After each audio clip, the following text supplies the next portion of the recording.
Olá, graça e paz a todos, Deus abençoe vocês. Estou aqui gravando o nosso Homer de número 45, às 10h08 da noite, que hoje o dia não deu tempo para mais nada, mas estamos aqui, vamos contar o Homer, dia 45, um dia muito especial.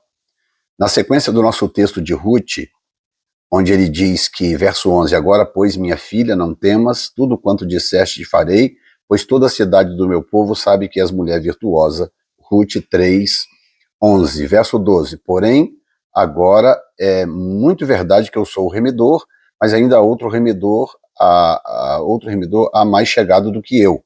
Fica-te aqui esta noite, e será que pela manhã, se ele te redimir, bem está, ele te redima. Porém, se te não quiser redimir, vive o Senhor, que eu te redimirei, deita-te aqui até amanhã.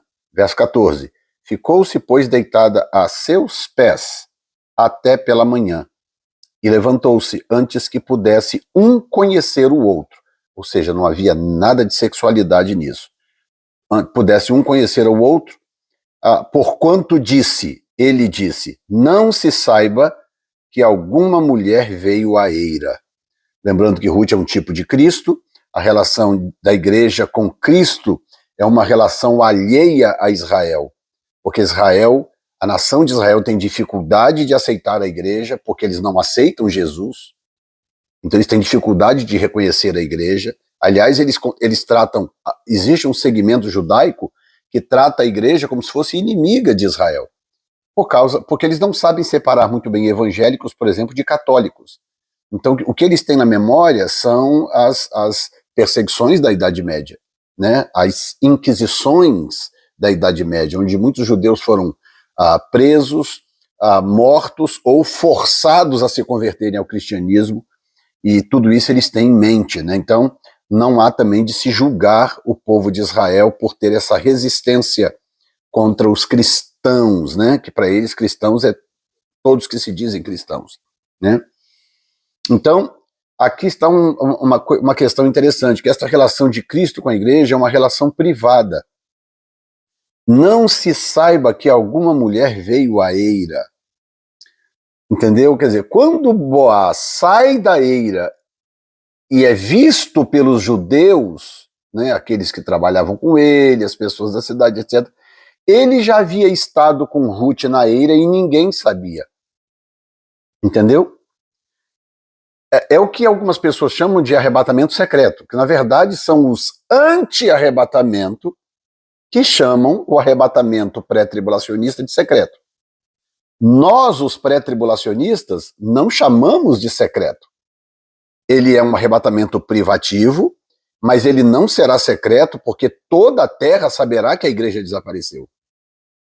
Ele só não acontecerá aos olhos de todos. Quando o Senhor voltar no fim da grande tribulação para se revelar a Israel e salvar Israel na batalha do Armagedon, o Senhor já terá estado com a igreja na eira, na eira, sem que eles soubessem, sem que ninguém soubesse. Porque durante os 5 anos, durante os 7 anos, melhor dizendo, em que Israel estiver na grande tribulação, a igreja estará com o Senhor na eira, porque a igreja é representada por Ruth e é representada pelo trigo. Olha bem. Olha o que diz aqui. Acho que é João.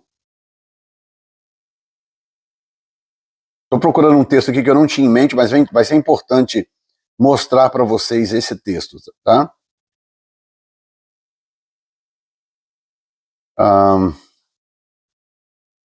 Na verdade vos digo que se o grão de trigo cair na terra não morrer, fica ele só, mas se morrer, produz muito fruto.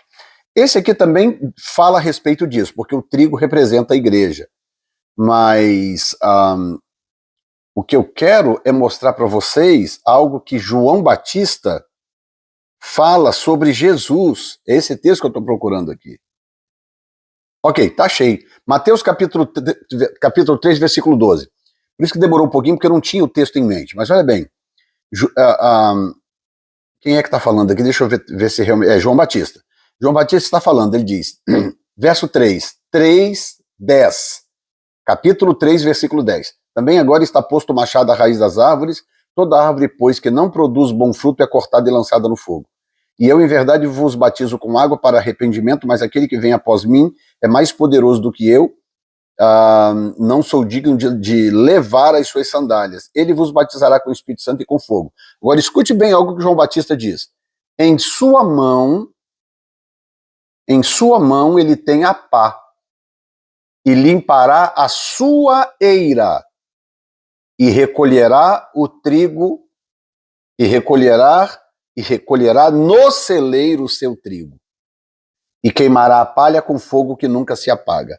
Olha que versículo profundíssimo, que eu precisaria aqui de 1 hora para explicar esse versículo.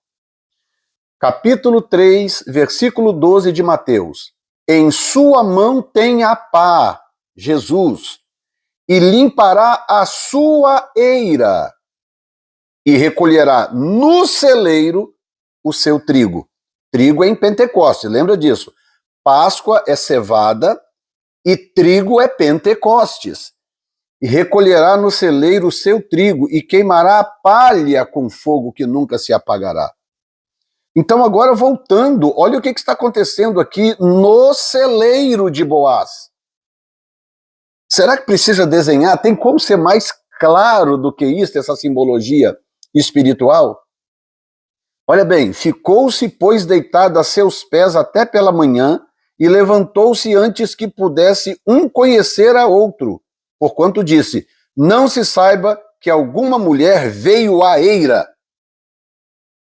Boaz tinha uma eira, Jesus tem uma eira. Ele recolhe o trigo na eira, porque o trigo é símbolo da igreja, assim como cevada é símbolo de Israel, assim como a cevada é símbolo de Cristo. O trigo é símbolo da igreja, porque o trigo amadurece no Pentecostes. A cevada amadurece na Páscoa. Então aqui está Ruth, diante dele, uma estrangeira, símbolo da igreja, a sós com Boaz na eira. E o que o João Batista disse de Jesus? Ele recolhe o trigo na sua, ele limpa a sua eira e recolhe o trigo para o celeiro. Estão entendendo? Então, para o vídeo não ficar muito longo, porque a ideia é manter aí nessa faixa entre 8 e 10 minutos, eu quero deixar duas coisas. Essa é a primeira. A segunda coisa é exatamente isso. Ficou-se, pois, deitada a seus pés até pela manhã. Em Lucas capítulo 14, versículo 11, diz assim, porquanto qualquer que a si mesmo se exaltar será humilhado, e aquele que a si mesmo se humilhar será exaltado. Então, olha que coisa linda, Jesus dizendo, se você se exaltar, você vai ser humilhado. Se você se humilhar, você vai ser exaltado. O que Ruth poderia ter pensado diante daquilo? O cara acorda meia-noite, né? Aí vem o noivo, meia-noite. O cara acorda, tá aquela mulher deitada a seus pés. Ao invés dele enxotar ela, ele fala, ok, eu já entendi o que você está querendo. Eu sei que você é virtuosa, a cidade inteira está falando a seu respeito, então você pode ficar tranquilo que eu vou te remir. Ora, se ela fosse uma pessoa mal intencionada, interpretasse mal aquilo, já era para ela pular no pescoço do rapaz, se insinuar para ele, e sabe lá Deus o que mais? Tá entendendo? Não, ela se aconchegou aos pés dele, ali ficou, ele foi dormir, o sono que ele tinha que dormir, e ela ficou ali debruçada, deitada aos seus pés. Humilhada, grata a Deus diante de tamanho milagre de um homem daquela envergadura, um homem daquela importância, se importar com ela, que era uma estrangeira e não tinha direito algum em Israel. Sabe qual o nome que se dá a isso? Humildade, quebrantamento, humilhação, rendição. E é isso que nós estamos vivendo nos dias de hoje. Deixa eu colocar de outra forma. É este o convite que o Senhor Jesus está fazendo para a igreja nos dias de hoje. O convite para a humilhação, para o quebrantamento e para a rendição. E aí nós veremos a manifestação do seu poder, porque Ele é o nosso remidor. Bendito és tu, Senhor nosso Deus, Rei do Universo, que nos tem santificado com os teus mandamentos e nos ordenado a contagem do Homer. Portanto, hoje é o 44º dia do Homer. No começo eu falei 45, né? Mas é o 44º dia do Homer.